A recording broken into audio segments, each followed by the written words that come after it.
찬송과 영광을 받으시기 합당하신 하나님 아버지, 부활 주일을 허락하여 주셔서 감사드립니다.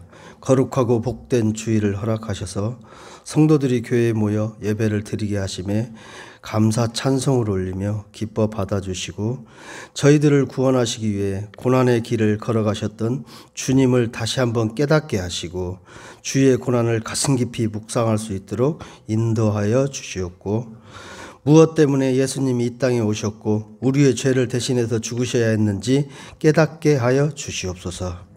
주여, 죄악된 마음과 행실을 고백하며 주님 앞에 무릎 꿇고 회개합니다.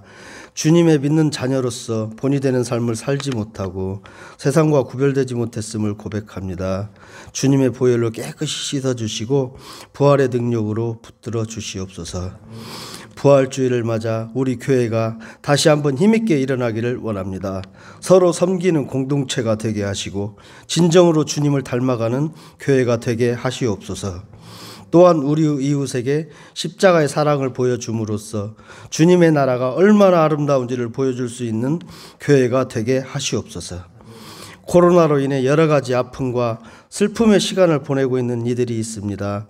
자비하신 하나님께서 그들에 붙드셔서 부활의 주님을 만남으로 슬픔이 기쁨이 되고 한숨이 노래가 되어 소망 가운데 살아가게 하옵소서. 이 시간 예배를 위해 헌신하며 수고한 이들에게 복을 더하여 주시옵시고 주님의 돌보심과 은혜가 그들의 가정과 일터 위에 충만하게 하시옵소서. 단위에 세우신 목사님에게 부활의 능력으로 충만하게 하셔서 전해지는 말씀이 우리의 심령을 새롭게 하는 이 시간 되게 하여 주시옵소서. 부활이요 생명 되신 예수 그리스도의 이름으로 감사하며 기도드리옵나이다. 아멘. 오늘 예수님의 호흡, 성령이라는 제목으로 부활절 감사 예배를 하나님 앞에 드리고 말씀을 나누고자 합니다. 이 말씀 가운데 주의 성령이 여러분 가운데 임하기를 주님의 이름으로 축복합니다. 새벽 예배와 일부 좀 겹치는 부분이 좀 있습니다. 양해해 주시기 바랍니다. 제가 이슬람의 문화를 제일 처음 접해 보게 된 것은 영국에서 잠깐 생활할 때였습니다. 저희 집의 주인이 랜드로드라고 부르는데 그 사람이 이슬람 사람이었습니다. 아주 정중했고 예의가 바른 사람이었습니다.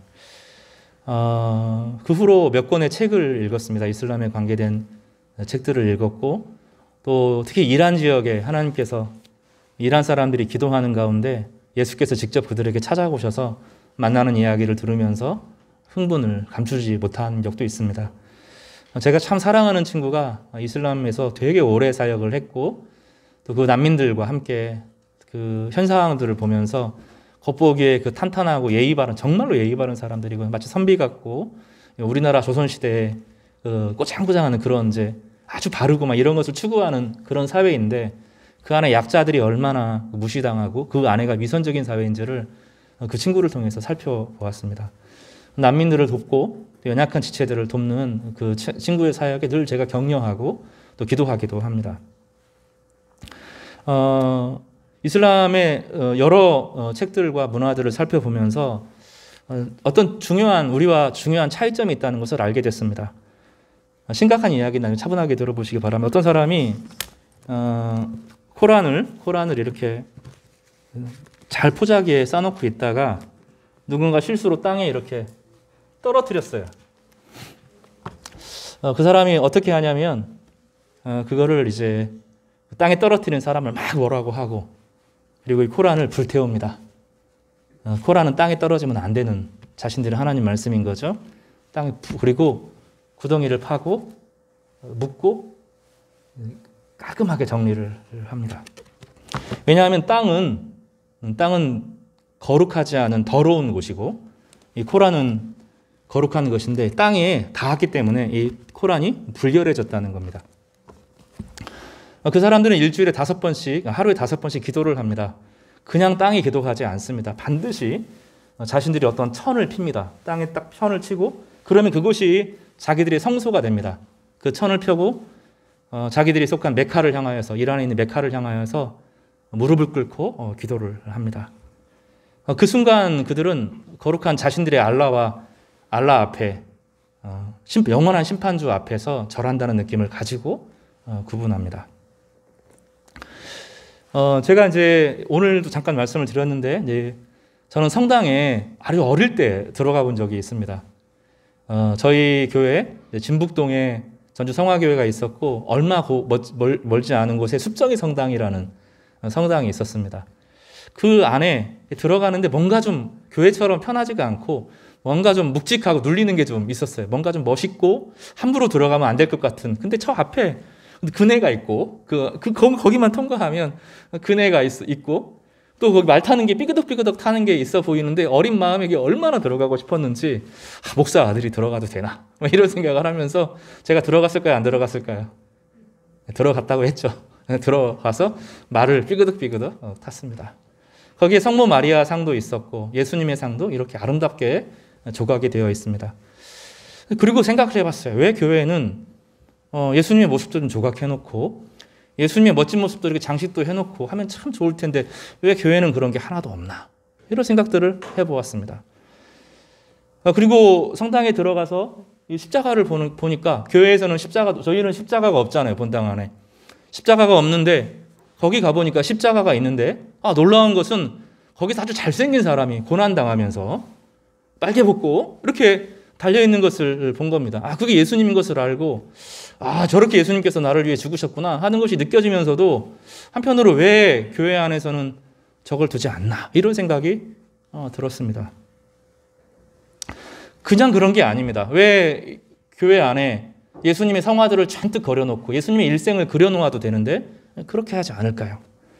또 불교의 사찰에 가보면 그 중요한 사찰마다 탱화라고 그러죠. 아주 화려한 색을 씁니다. 아주 화려한 색을 써서 그 색깔을 아주 특징적으로 지어서 석가의 인생을 쭉 그려놓으면서 사람들로 하여금 묵상하게 만듭니다. 근데 교회는 그렇게 하지 않습니다. 특히 개신교에서는 캐톨릭이나 그리스도 정교회 같은 경우에는 그것을 두지만 교회는 그것을 텅 비워 둡니다. 사실 교회에 자기 집에 기도처소를 따로 두는 사람도 제가 보았습니다. 이 공간은 아무도 못 들어갑니다. 기도하고 자기 집안에 그런 분들 여러분 마음에 소원 두시는 분들 계시지 않아요? 내가 집을 하나 지으면 조그만한 기도처소를 짓고 거기는 기도하고 말씀 듣는 곳으로만 공간을 구별하겠다. 이렇게 하시는 분들이 있죠. 근데 기독교인들은 사실은 그리스도인의 정서는 그렇게 안 하겠다는 겁니다. 교회에 성상을 두지 않고 그림을 두지 않고 심지어 십자가를 두지 않고 예수님의 고난당하는 모습을 두지 않는 이유는 주님이 거기에 한정되지 않는다는 것을 알기 때문입니다. 오히려 기독교는 비워있는 이 공간을 통하여서 이 비워있는 공간에 하나님의 영광이 가득 차다는 것을 아는 겁니다. 땅은 더럽고 저 천국만 거룩하다는 것이 아니라 이 모든 공간 전체가 하나님의 영광으로 꽉 차고 있다는 것을 가슴 터지게 느끼는 사람들이었습니다. 그래서 만들 수 있지만 안 만드는 거예요. 왜냐하면 여기 하나님의 영광이 비어있는 공간에 예수님께서 부활하셔서 십자가에서 거기서 내려오셨고 저 하늘에 올라가셔서 성령을 통하여서 온 우주에 성령의 능력으로 가득 꽉 어느 하나도 빈 구석이 없이 꽉꽉 가득 채우고 있다는 것을 고백하기 때문에 우리는 교회에 다른 것을 두지 않는 것은 오히려 비워두는 것입니다. 이 비워있는 곳이 십자가 안에만 하나님이 계시는 것이 아니고 이 비워있는 모든 곳에 하나님의 영광이 가득 차다고 하는 것을 우리 기독교인들이 고백했던 것입니다. 이것이 개혁주의의 전통이고 이것이 장로교의 전통이고 이게 종교개혁의 전통입니다. 그래서 개신교의 전통에서는 본당 안에 십자가를 두지 않습니다. 주님은 어디 계십니까? 내 마음에 계시고 온 우주를 다스리고 통치하시고 이 모든 공간에 가득 채우시고 이 모든 곳에 생명을 덧입혀 주시는 곳입니다. 만약에 땅이 불결하고 죽은 것이라면 거기서 생명이 피어날 수가 없겠죠. 그러나 모든 생명들은 다 땅을 기반으로 살아갑니다. 죽어있는 것처럼 보이는 그 속한 곳이 아니라 바로 그곳에서부터 생명이 올라오는 것이죠. 예수님은 무덤에 내려가셨다가 그 살아나심으로 모든 지옥의 공간까지 주님의 공간으로 완전히 확장시켜서 사탄이 발붙이지 못하도록 하시는 것입니다. 우리가 눈으로 보이는 사탄의 권세들은 일시적인 것입니다. 제한적인 것입니다. 사탄 자체가 오래 갈 수가 없고 그 기한이 되면 어김없이 심판을 당하게 되는 것입니다. 악이 막 승리하는 거 볼 때 악이 드러났구나. 오랫동안 또아리를 틀던 악이 드러났고 이제 하나님의 심판이 멀지 않았구나. 우리는 직감하게 됩니다. 사랑하는 성도 여러분, 비어있는 모든 공간이 주님의 것입니다. 우리 마음 전체에 사실은 주님이 계십니다. 우리가 해야 될 것은 받아들이는 겁니다. 침체될 때마다, 마음 힘들 때마다 차분하게 앉아서 필 필요 없어요. 신문지 필 필요, 천 필 필요 없습니다. 여기까지 올 필요 없습니다. 성도들이 함께 모여서 예배할 때 성령이 정말로 충만하게 임하시기 때문에 함께 모이지만 이곳 자체가 거룩한 것이 아닙니다. 여기가 거룩한 이유는 무엇입니까? 여러분 안에 주의 영이 계시죠.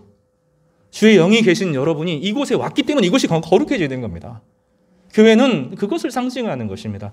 여러분 한 사람 한 사람 안에 주의 영이 충만할 수 있습니다. 우리 마음이 충만해지고 넓어지고 깊어질 때마다 우리는 이웃을 품고 내가 넘어설 수 없는 경계를 뛰어넘어서 사랑의 삶을 살아갈 수 있게 되는 것입니다. 사랑하는 성도 여러분, 이 성령의 능력이 여러분에게 부어지기를 바랍니다. 그래서 침체되면 말씀을 피세요. 말씀이 성경이 없으면 말씀을 묵상하시기 바랍니다. 아무리 몰라도 시편 23편은 기억하고 있잖아요. 아무리 기억 안 해도 창세기 1장 태초에 하나님이 천지를 창조하시니라 기억하잖아요. 태초에 말씀이 계시니라 그 말씀이 하나님과 함께 계셨으니 그 말씀은 곧 하나님이시라 묵상하면서 말씀을 가지고 머물러 보십시오. 그러면 드라마를 가지고도 또 시를 읽어도 심지어 자연을 봐도 또 즐거운 일을 경험해도 텅 비었던 마음들이 놀랍게도 그 말씀을 묵상하고 암송하고 그리고 주님 앞에 구하는 겁니다. 주의 성령을 충만하게 내려주십시오 하고 간구하면 시간이 지나고 나면 어느 순간 복잡했던 마음들이 잔잔해지고 힘이 넘치는 하나님의 은혜가 우리 가운데 회복됩니다. 이거는 약속에 속하는 것이고 그 약속에 이루어지는 것을 통하여서 하나님이 우리와 함께 하신다 하는 것을 경험하고 누리게 되는 것입니다. 성도 여러분, 흥분돼야 됩니다. 이 공간이 텅 비어있는 곳에 교회에 들어와서 아무것도 십자가도 없고 성상도 없고 그림도 없는 이 텅 비어있는 공간을 볼 때마다 이 모든 공간에 주님이 가득하고 온 우주에 하나님의 영광이 가득하고 내 속에도 하나님의 영광이 가득하구나 하는 것을 고백하는 귀한 시간이 되기를 주님의 이름으로 간절히 축복합니다. 요한복음 20장과 누가복음 24장 이 본문은 사실은 같은 본문입니다. 기록은 누가복음 24장에 보면 그 앞절에도 똑같은 고백이 나오는데 누가복음과 약간의 차이를 가지고 있어서 제가 종합적으로 이 본문을 여러분과 함께 나누고자 합니다. 요한복음 20장에 보면 제자들이 부활하고 난 이후로 어떤 상황에 있었는지를 보게 됩니다. 본문에 뭐라고 되어 있죠? 20장을 한번 볼까요? 요한복음 20장에 보면 제자들이 어떻게 하고 있었습니까? 날짜를 먼저 소개하고 있죠. 20장 19절에 보면 이날 곧 어떤 날이요? 안식 후 첫날. 이 안식 후 첫날을 좀 주목해 보시기 바랍니다. 제가 다시 또 강조를 하겠습니다. 제자들이 어떤 상태였었습니까? 유대인들을 두려워하여 모인 곳에 어떻게 했어요? 문을 열었어요? 닫았어요? 닫고 있었습니다. 제자들은 이해가 충분히 제자들의 형편과 상황은 이해가 됩니다. 사람들이 힘들면 굳어져요. 답답해져요. 말이 너무 힘들면 말이 목에서 이렇게 딱 굳어요. 몸이 힘들면 스트레스를 받으면 몸이 굳어요. 점점점 그런 걸 느끼시죠? 나이가 들면 들수록 작은 스트레스도 예전에는 괜찮았던 것들도 몸이 딱딱해집니다. 몸만 딱딱해지는 것이 아니라 마음도 딱딱해집니다. 일본 사람들이 우리를 미워한다는 소리를 들으면 마음이 딱딱해집니다. 정치에서 대한민국으로 똘똘 뭉쳐서 하나가 딱 되고 어떻게 이길까? 요 마음이 딱 들어섭니다. 누군가가 다른 사람들이 우리를 공격한다고 생각하면 방어를 위해서 몸이 딱딱해집니다. 굳어집니다. 제자들이 그런 상태에 있었습니다. 두려워했습니다. 두려움이 굳은 마음을 만들어냅니다. 그래서 문들을 닫을 수밖에 없습니다. 우리의 인생에서 많은 문들이 닫혀 있습니다.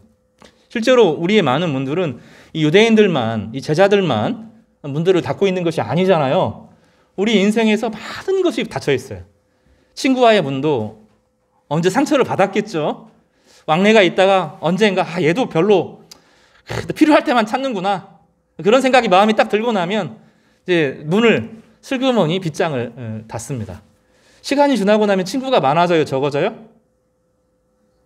여러분은 많아졌어요, 적어졌어요? 솔직하게 한번 이야기해 보세요. 시간이 갈수록 친구가 적어집니다. 피하식별을 하게 돼요.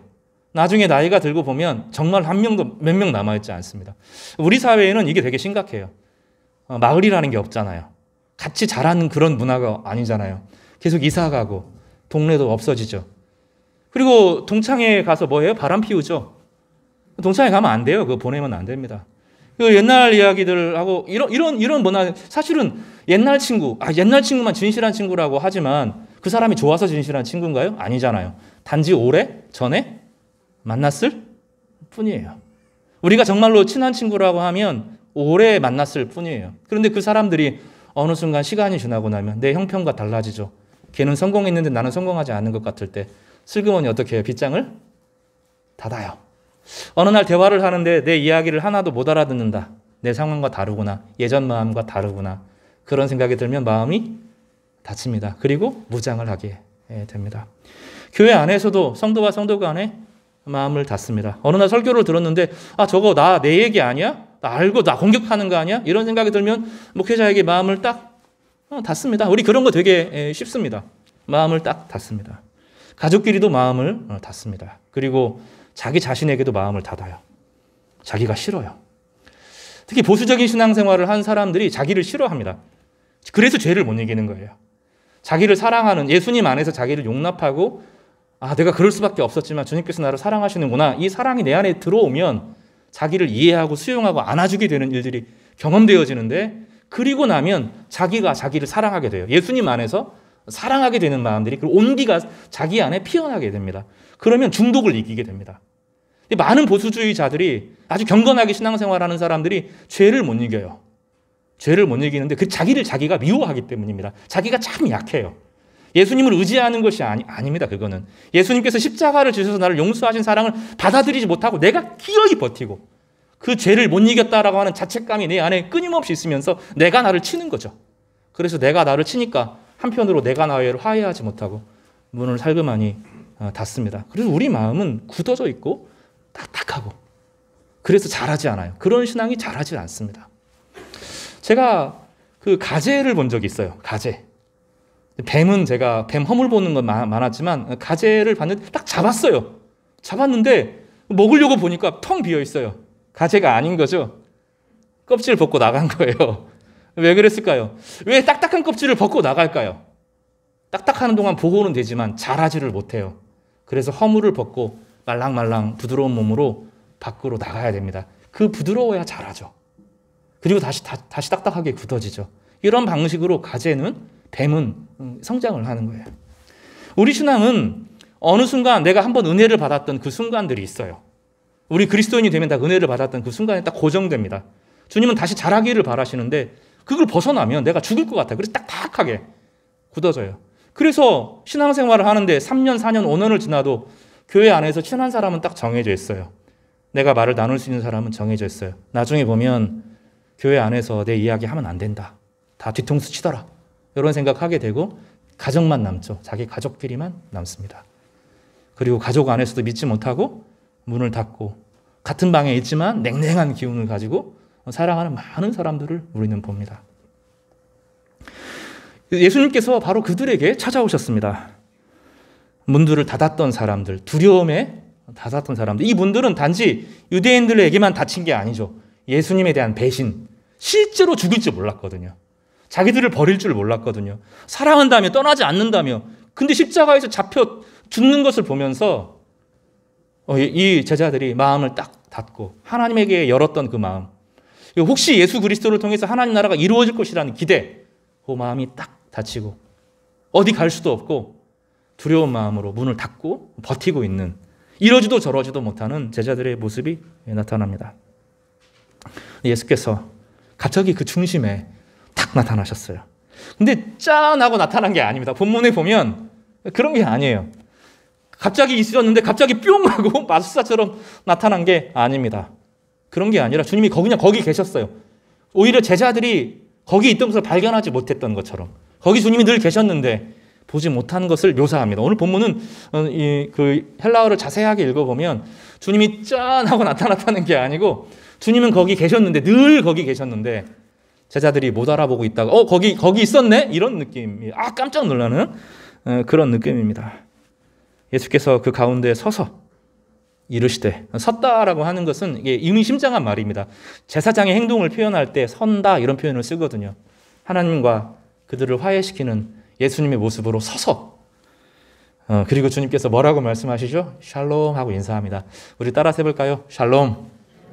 너에게 평강이 있을지 다른 얘기가 아니고 그냥 샬롬이에요. 샬롬. 샬롬 하고 인사하셨습니다. 늘 주님께서 하셨던 새로운 인사가 아니에요. 늘 제자들을 만났던 바로 그 인사.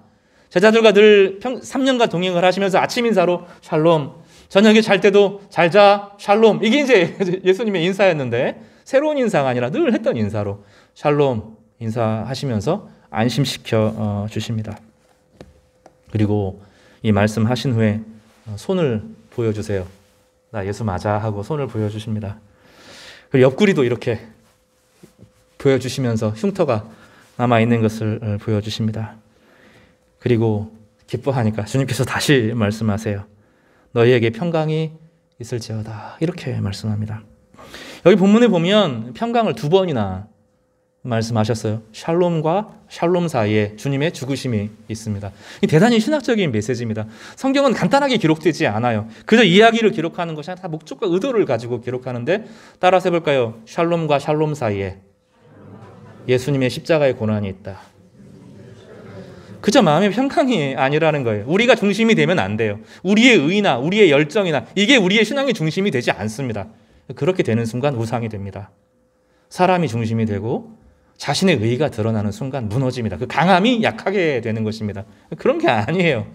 예수님의 십자가와 고난이 마음 중심에 있을 때 삶의 평강이 찾아오는 것입니다. 그래서 요한복음은 이거를 절대로 놓치지 않고 이 본문을 우리에게 그렇게 소개하십니다.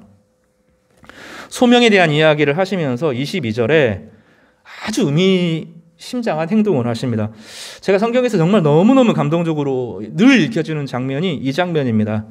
이 말씀을 하시고 그들을 향하여 숨을 내쉬며 이르시되 성령을 받으라. 그냥 성령을 받으라. 이렇게 하면 좋은데 그렇게 하지 않으셨어요. 제가 여러 번 설교에서도 묘사했지만 후 하고 숨을 내셨어요. 제자들이 이렇게 있잖아요. 그들에게 후 하고 숨을 마치 불어 넣으셨어요. 이 장면은 창세기를 딱 떠올리게 해요. 하나님께서 흙으로 사람을 다 만들어 놓고 하나님의 호흡을 후 불어 넣으셨어요. 그러니 생명이 되었다. 진짜 살아있는 존재가 되었다라고 묘사하는 것처럼 이제 새로운 창조가 너희에게 일어나는 거야. 하나님께서 창조의 하나님께서 인간에게 흙에게 생명을 불어넣어서 살아 움직이게 했던 것처럼 영적으로 죽어있는 너희들에게 내가 새로운 생명을 부어 넣을 거야 하고 그리고 딱 말하고 하면 이거 설명을 하실 때 성령을 받으라 이렇게 말씀하셨습니다. 따라서 해볼까? 성령을 받으라. 에스겔서, 이 본문은 에스겔서를 떠올리게 하는 말씀입니다. 이 본문은 예수님께서 그냥 툭 하는 게 아니에요. 에스겔서 11장 19절에는 이렇게 말합니다.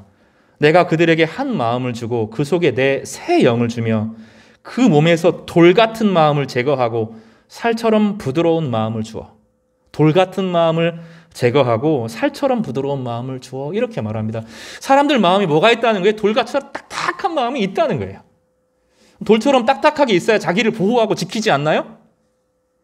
이스라엘 백성은 어떻게 생각했어요? 모세의 율법, 이게 사실 모세의 율법을 말합니다. 모세의 율법은 돌에 새겨진 거잖아요. 그것도 하나님의 말씀이었어요. 그런데 그 돌에 새겨진 하나님의 말씀이 그 말씀을 믿는 사람들이 이스라엘이라고 하는 정체성을 만들어 주었죠. 그러나 그 정체성이 자기들밖에 모른다는 거예요. 그래서 새로운 마음으로 넓어지려고 하면, 커지려고 하면, 이웃을 사랑하려고 하면 그 딱딱한 마음이 부드러워져야 된다네. 가재가, 뱀이 그 허물을 벗어야 말랑말랑해져야 성장하고 생명 있게 살아가는 것처럼 그 답답한 마음을 벗어버리고 온 우주를 책임지는 사랑의 대상으로 살아간다는 거예요. 자기도 사랑하지 못해서 마음이 딱딱하게 굳어진 사람, 이거 자기를 사랑하지 못하는 이유는 다시 말하면 우리가 우리를 정죄해서 그래요.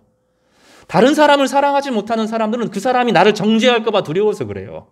교회 안에서 이게 들어오기 시작하면 교회는 망가지는 거예요. 이건 위선이라고 부르는 거예요. 서로가 서로를 경계하고 서로가 서로를 지적질하고 서로가 서로를 향해서 비난하고 그렇지 않기 위해서 착한 척하고 내 속 얘기를 한 번도 다른 사람에게 털어온 적이 없어요. 신앙생활을 하는데 하나님께 예배만 드리면 되지 이렇게 말하면서 자기 자신에게도 정직하지 못하고 내 약점이 드러날까 봐 다른 사람에게 내 약함을 드러내는 것은 무슨 죽는 것처럼, 목회자는 무슨 신성한 것처럼, 완전하게 의로운 사람인 것처럼 자기가 내햄하고 아주 고개를 빳빳이 숙이고 성경 꼭 이렇게 붙들고 다니면서 그러면서 다른 사람한테 이만큼도 주지 않고 내가 약합니다 말을 못하는 거야. 근데 주님께서 그런 게 아니라 이 율법의 공동체를 넘어서서 새로운 창조가 일어나는데 마음이 부드러워진다는 거예요.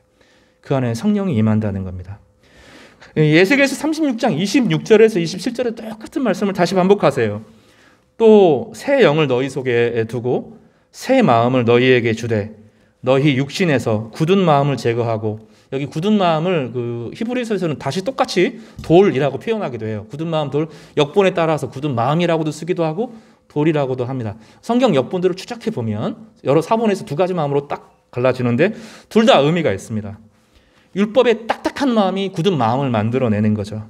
자기를 지킬 줄 알지만 그 지키는 것으로 다른 사람을 늘 공격하고 자기와 유사한 사람, 피하 식별이 분명한 거죠. 내 편과 네 편이 분명해서 내 편이 아닌 사람을 싫어하고 미워하고 딱 경계를 짓는 것이죠. 그런데 굳은 마음을 제거하고 부드러운 마음을 줄 것이며 설득이 되는 거죠. 하나님 말씀으로 설득이 돼요. 하나님 말씀을 들으면 마음이 따뜻해지는 이 마음을 주는 거죠. 내 영을 너희 속에 두어 너희로 새 내 율례를 행하게 하리니 너희가 내 규례를 지켜 행할지니라. 새로운 공동체, 새로운 따뜻한 공동체가 생긴다는 거죠.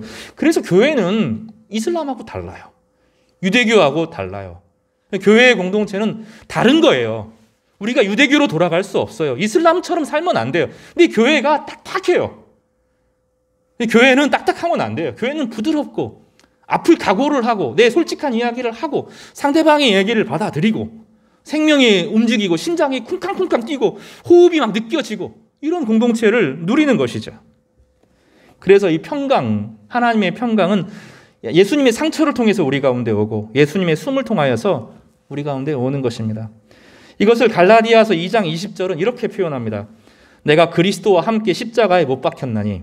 죽었다는 거예요. 예수님이 죽을 때 연합되어서 예수님이 십자가를 질 때 내 죄와 저주와 사망이 없어졌다는 거예요. 왜냐하면 죽었어요. 죽은 사람을 다시 부관참시 그렇게 안 된단 말이죠. 하나님이 죽었는데, 이미 죽었는데, 끝났는데, 죄의 심판이 끝났는데 다시 끄집어내가지고 심판하지 않는다는 거예요. 우리가 예수님을 믿는다고 하는 것은 예수님을 따라간다, 이건 아니에요. 이거 둘째의 문제예요. 예수님을 따라갈 수 없어요. 예수님은 먼저 믿는 거예요. 예수님이 나를 위해서 죽으실 때 나도 거기서 함께 죽었다는 것을 믿는 거예요. 그리고 나서 그 사랑이 너무 좋아서 조금씩 흉내내보는 거죠. 억지로 하는 것이 아니에요. 주님이 주시는 만큼, 분량만큼, 따뜻해지는 만큼 하나씩 해볼 때 나 혼자 하는 것도 아니고 성령께서 함께 하시면서 그 일들을 행하도록 하시는 거죠. 그래서 우리는 과거의 죄에 대해서 두려워하지 않아요. 사람들에게 잘못한 것을 잘못한다고 해야 되지만 사실은 그게 문제가 아니잖아요. 모든 죄는 하나님 앞에서 하는 것인데 그 하나님 앞에서 한 죄가 나를 치고 내 자신이 나를 치는 이 엄청난 것들에 대해서 더 이상 염려하지 않아요. 사람들이 자꾸 사람들을 의식하는데 진짜 문제는 하나님이거든요. 나중에 살고 나서 하나님의 거룩하심 앞에 설 텐데 이 땅에서 회개할 기회를 그렇게 많이 주심에도 불구하고 회개할 기회를 놓치지 못하고 끝까지 자기 고집하는 거, 우리 그런 생활 안 한다고요. 어떻게 하죠? 죽은 거예요, 그냥. 나 그때 주님이 죽으셨을 때 갈라디아서에서 말한 것처럼 나도 거기서 끝났어요. 왜냐하면 주님을 믿는 것은, 주님이 내 안에 들어와 계시는 것을 믿는 것은, 내 안에 주님이 계신다는 것을 믿는 것은 주님이 십자가를 주신 나도 거기서 죽었다는 것을 받아들이는 거예요. 그걸 믿는 것이 믿음이에요. 그걸 믿는 게 믿음이에요. 주님이 나를 위해서 죽으셨어요. 나도 거기서 죽었어요. 내 죄는 끝났어요. 내 저주는 거기서 끝났어요. 내 사망은 거기서 끝났어요. 이미 일단락이 된 거예요. 그런즉 이제는 내가 사는 것이 아니요 오직 내 안에서 그리스도께서 사시는 것이라. 그런즉 이제 내가 육체 가운데 사는 것은 어떻게 살아요? 나를 사랑하시는, 그래서 사랑의 동기가 돼서 살아요. 나를 정말로 사랑해주는 그분이 계시구나. 인생을 살면서 그것이 힘이에요. 그것이 소망이고 그것이 우리 삶을 이끌어가는 비결이에요. 그래서 아침에 일어날 때마다 흥분되는 거예요. 나는 나를 정죄하고 단죄하는 인생을 살았지만 이미 그 모든 것은 끝났구나. 다 끝났구나. 오늘 하루의 삶은 주님께서 나를 사랑하시는 텅 비어있지만 아무것도 없는 공간이지만 하나님의 가득한 영광으로 가득한 분이 나를 지켜보시고 나를 사랑하시고 사랑하신 주님이 바로 내 옆에 계시구나. 흥분으로 사는 거죠. 나를 위하여 자기를 버리신, 그토록 나를 사랑하신, 나를 위하여 자기 자신을 버리신 하나님의 아들을 믿는 믿음 안에서 사는 것이라. 이것이 바울의 신앙 고백이었어요. 두려워하지 않아요. 우리는 심판이 무섭지 않아요. 미래가 두렵지 않아요. 제가 지난주에 웨슬레 이야기를 했습니다. 찰스 웨슬레가 전도자였어요. 전도자. 많은 사람들이 찰스 웨슬레의 복음을 듣고 믿었어요. 그런데 여행을 가면서 미국으로 가는 그 배에서 폭풍 안에서 자기는 심판이 두려운 거예요. 내가 하나님 앞에 거룩하게 살지 못했는데, 영광스럽게 살지 못했는데, 이 죄가 어떻게 하지? 이런 생각이 있을 때 이 모라비안 교도들이 막 찬양하고 기뻐하는 것을 보면서 저건 뭐지? 이런 생각이 든 거죠. 나중에 깨닫게 돼요. 내 죄가 끝난 거구나. 내가 전하는 복음이 모르고 전했구나. 내 죄가 끝났구나. 내 죄의 심판이 끝났구나. 이미 없어졌구나. 주님이 죽으셨을 때 나의 모든 저주와 사망이 끝났구나. 이게 받아들여지는 거예요. 완전히 달라지죠. 찰스 웨슬레가 완전히 달라지고, 휘필드라고 하는 장로교 목사와 웨슬레의 성결교 목사가 둘이 같이 연합하면서 영국 전역을 완전히 뒤집어 놓죠. 오직 하나님의 영광을 전하고 예수 그리스도의 십자가를 전하는 것으로 충분했던 거예요. 그래서 영국 교회가, 그 딱딱했던 교회가 부드러워져요. 부드러워지고 성령이 임하는 교회가 되면서 사람들의 마음이 설득이 되어지고, 그래서 권리 장전이 임하게 되고, 정치가 만드는 게 아니에요. 사람들의 마음이 부드러워지면서 새로운 것들을 받아들일 수 있는 그런 마음이 열리게 되었던 것입니다. 본문에서 보면 안식 후 첫날이 강조되고 있어요. 누가복음 20장에도 안식 후 첫날이라는 단어가 나오죠. 다시 한번 보겠습니다. 누가복음 20장을 볼게요. 누가복음 24장을 보겠습니다. 24장 44절을 좀 볼까요? 24장 1절을 먼저 읽어보겠습니다. 24장 1절, 누가복음 24장 1절. 뭐라고 되어 있냐면 안식 후 첫날 새벽이라고 되어 있어요. 그렇죠? 그런가 하면 이 본문 전체가 안식 후 첫날에 이루어지는 일입니다. 그리고 요한복음 20장에서도 우리가 읽었던 본문에서도 안식 후 첫날 저녁에 이렇게 되어 있어요. 그러니까 같은 날인 거죠. 예수님께서 일어나셔서 제일 처음에 여자들이 예수님을 맞으러 나왔고, 20장 후반에서는 저녁에 예수님께서 자기 제자들을 찾아가시는 본문이 기록돼서 하루의 일과가 되게 길게 느껴집니다. 안식 후 첫날은 우리식으로 말하면 8일째 되는 날입니다. 안식 후 하루 엿새 동안의 창조가 이루어지고 하나님께서 일곱째 날 쉬셨어요. 여덟째 날이죠. 여덟째 날이면 일곱째 날이 지나고 다시 새로운 한 주가 시작되는 개념이죠. 새로운 한 주가 시작되는 겁니다. 이 안식 후 첫날은 단지 하루가 시작되는 것이 아니라 예수님이 부활한 첫날을 통하여서 새로운 역사가 시작되는 시점이에요. 이 신약으로 보면 예수님이 오셔서부터 신약이 시작된 것이 아니고요. 신약을 깊이 공부해 보면 예수님께서 부활하시고 난 이후로 이 첫날이 새로운 창조의 시작이에요. 새로운 공동체의 시작을 말합니다. 우리는 과거에 속한 사람이 아니라 이 새롭게 탄생한 창조의 공동체 안에 시작이 되어져요. 그 주님께서 오늘 이제 마지막으로 제가 강조할 것은 무엇이냐면, 누가복음에 보면 이런 표현을 써요. 누가복음 24장 44절에서부터 49절까지와 더불어서 또 요한복음을 우리가 읽었을 때도 잠깐 기록되어 있지만 따라서 해볼까요? 우리 요한복음을 가지고 더 구체적으로 보겠습니다. 요한복음 20장을 보면서 그 본문을 좀 함께 살펴보고 잠깐 상고하겠습니다. 23절입니다. 23절. 성절의 20장 23절을 좀 같이 보겠습니다. 그냥 흘겨 넘어갈 수 있는 본문이 아닙니다. 같이요. 시작. 너희가 누구의 죄든지 사하면 사하여질 것이요 누구의 죄든지 그대로 두면 그대로 있으리라 하시니라. 본문은 이스라엘 백성들의 문화를 좀 알아야 됩니다. 죄는 누구만 사할 수 있습니까? 이스라엘 문화에서 죄는 누구만 용서할 수 있습니까? 죄에 대한 용서의 권한은 누가 가집니까? 이스라엘 공동체에서는 누가 가질까요? 누가요? 하나님만 가집니다. 모든 죄는 그 당사자의 책임과 더불어서 자신의 양심을 깨트리고 하나님의 질서를 깨트린 것이기 때문에 최종적인 용서의 선언은 하나님만 하실 수 있어요.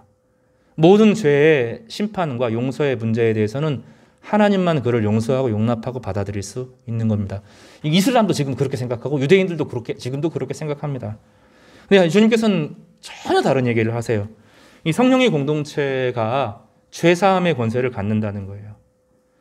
이 교회가 우습지 않아요. 그래서 교회 안에서 성도들이 자신의 죄를 고백하고 이 교회 안에서 주의 말씀을 듣고 회개하면 하나님이 그 사람을 교회의 권위를 통해서 용서하신다는 거예요. 죽어서 결정되는 것이 아니라 이 교회 안에서 정해진다는 거예요. 교회 함부로 여기면 안 돼요. 교회가 그 사람을 용서하지 않으면 용서가 안 되는 거예요.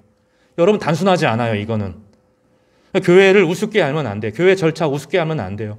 교회는 겸손하게 그 사람들 한 사람 한 사람 섬기지만 교회에 하나님이 가지고 있는 죄의 권세, 용서의 권세, 심판의 권세가 교회 안에 있어요. 우리는 교회들은 늘 진리와 성실로 다른 사람을 향하여 겸손하게 대합니다. 그러면 세상이 그것을 진리를 받아들이면 세상이 살아나는 거예요. 세상이 교회를 심판하면, 교회의 가르침을 받아들일 수 없고 교회를 심판하면 교회는 탄압받고 어려움을 경험하겠죠. 그러나 겉보기에는 교회가 약해지는 것이죠. 사실은 아니에요. 교회를 대하는 태도가 하나님이 그들을 대하는 태도로 고정됩니다. 고정됩니다. 이 성령을 거스리는 죄를 이렇게 표현하는 거죠. 대단히 중요한 말씀입니다. 성도가 성도들에게 서로 용서한다는 것이 그만큼 중요합니다. 우리에게 용서의 권세가 있기 때문입니다. 그걸 풀어주는 거예요. 여러분, 풀어주세요. 서로가의 관계가 있으면 풀어주세요. 그리고 미안하다고 하셔야 돼요. 내가 잘못했습니다 하고 용서를 구하십시오. 미안합니다라고 이야기를 하세요. 서로가 서로에게 풀어주는 거예요. 그러면 풀리는 거죠. 풀리면서 답답했던 것, 굳어져 있던 것, 딱딱한 것들이 다 풀리게 되고 성령이 운행하기 시작하면서 교회가 힘을 발휘하게 되는 것입니다. 이번 주 고난주간 특세를 하면서 저는 너무너무 즐거웠어요. 어려움이 많았어요. 고난주간 특세 첫날 성도님 한 분이 눈 수술을 받는데 어려움이 생겨가지고 호흡 곤란이 와서 병원에 막 왔다 갔다 하는 일들이 생기기도 했고, 또 몇 주간에 걸쳐서 몸이 아파가지고 열이 떨어지지 않은, 2주간 열이 떨어지지 않아서 끙끙거리는 그 어린 아이의 모습도 보고. 근데 기도하면서 제가 어떤 것들을 경험했냐면, 성도들이 진실로 기도하고 있다. 그냥 가볍게 지나가지 않고 많이 모이셨어요. 제가 생각했던 것보다 훨씬 많이 모이셨어요. 많이 모이셔서 다른 것이 한 것이 아니라 기도하더라고요. 기도하는데 진심을 담아서 기도하더라고요. 그래서 첫날부터 점점점 금요일까지 기도가 뜨거워졌어요. 간절해졌고 진심으로 기도하는 것이 느껴져서 제가 얼마나 기뻤는지 몰라요. 하나씩 주님께서 문제들을 해결하신 것을 보았어요. 호흡이 돌아오시고 교회 지금 예배 참석하시고 다시 보시기 시작하시고 하는 과정들을 겪었어요. 어제 그제 우리 아이 열이 떨어지지 않았던 아이 병명이 정확히 나왔고 병명이 정확히 나오니까 딱 해결이 되고 열이 탁 떨어졌다는 이야기도 들었어요. 그 모든 일 가운데 성도들이 마음을 모아서 기도할 때 하나님께서 예면하시지 않는구나, 주님께서 함께 마음을 쓰시는구나 하는 것들을 제가 느낄 수 있어서 너무너무 감사하고 좋았어요. 교회는 친목회가 아닙니다. 교회는 머리이신 예수 그리스도 안에서 몸으로 연결되는 거예요. 그래서 에베소서에서는 뭐라고 말하냐면 모든 생명이 머리에서 힘을 공급받는다고 말해요. 모든 몸은 머리에서부터 생명이 오는 거예요. 마치 우리의 인생에서 나 혼자 빛나기를 바라요. 요즘의 시대의 정사는 나 스스로 나를 사랑하기를 바라는 마음이 있어요. 마치 태양이 없이 나 혼자 빛나기를 바라는 거예요. 태양은 공평하게 모든 자연에게 빛을 비추어줘. 질투하지 않아요. 그리고 그 모든 자연 만물들은 태양의 빛에 의해서 이 땅의 모든 것들은 생명을 공급받아요. 당연한 것을 알면서 우리의 영혼도 하나님 없이 다른 사람에게 비추어서 빛나려고 하는 거죠. 다른 사람에게 기대어 빛나고 다른 사람의 인정을 통해서 빛나려고 하는 거죠. 그러니까 주님은 다른 방식이 있다고 말해요. 하나님이 우리를 알아주시고, 하나님이 우리에게 성령을 공급하여 주시고, 하나님이 우리를 용서하시고, 하나님이 과거와 현재와 미래의 모든 문제를 풀어주시고, 우리를 이 땅에 보내시면서 빛으로 살아가게 하시겠다고 하는 엄청난 비전들을 교회에 주시겠다고 하는 거예요. 저는 이 말씀이 너무 좋아요. 주님께서 십자가를 지시고 부활하셨다는 것이 저는 너무너무 행복하고, 아무리 힘들어도 정말 힘들 때 많거든요. 목회하면서 너무너무 힘들 때가 많고 그냥 놓아버리고 싶고 그럴 때가 너무너무 많아요. 근데 괜찮아요. 왜냐하면 주님이 살아 계시기 때문에 그래요. 주님이 십자가를 지시고 부활하셔서 이 빈 공간에, 내 마음의 텅 빈 공간을 채우실 수 있는 유일한 분임을 알기 때문입니다. 제자들은 바로 그것을 경험했습니다. 아무것도 없이 문을 딱 닫고 있을 때 주님이 거기 계셨어요. 이 본문이 우리에게 임하기를 바랍니다. 여러분의 삶 가운데 주님이 찾아가시기를 바랍니다. 그리고 오늘 말씀이 있는 것처럼 성령이 여러분에게 임하기를 간절히 바랍니다. 우리 말씀 같이 읽고 기도하도록 하겠습니다. 갈라디아서 2장 20절을 우리 같이 한번 읽겠습니다. 천천히 읽도록 하겠습니다.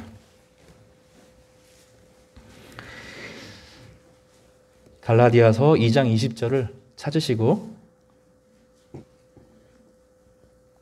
같이 한 목소리로 묵상하면서 특히 후반부에 그 본문을 지휘하시면서 같이 읽으시기 바랍니다.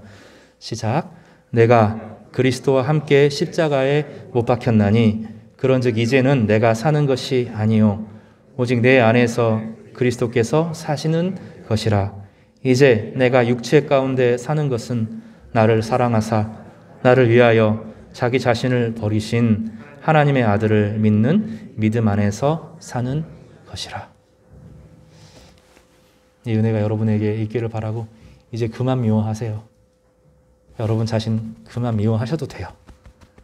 괜찮습니다. 주님께서 여러분을 십자가 안에서 다 용서하셨고 새 힘을 주실 것입니다.